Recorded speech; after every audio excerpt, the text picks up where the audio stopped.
प्रणाम भाई लोगों। ये भोजपुरी इंडस्ट्री में ऐसन कीर्तिमान स्थापित भइल बा।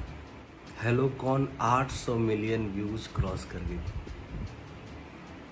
ये प्यार खातिर रुआ सबको बहुत बहुत धन्यवाद, बहुत बहुत धन्यवाद। थोड़ा तबीयत नासाज भइला के वजह से हम घर पे ही बानी, घर से बाहर नहीं निकल पावत।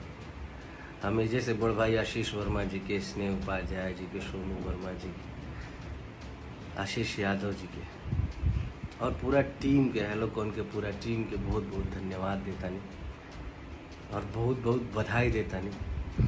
और सबसे ज़्यादा बधाई हम रुआ सबके देता नहीं कि इतना ज़्यादा प्यार दुलार रुआ सब एक गाना के देहनी जा।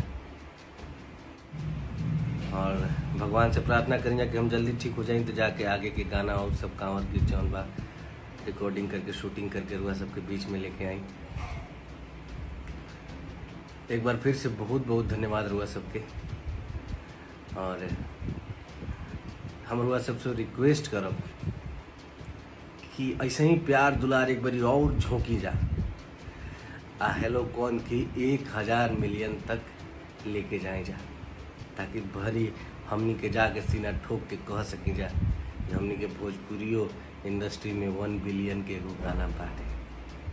और माई करस की सैकड़ों गाना, हजारों गाना भोजपुरी में 1 बिलियन के हो, लेकिन हेलो कौन काफ़ी नज़दीक बा 1 बिलियन के आंकड़ा के।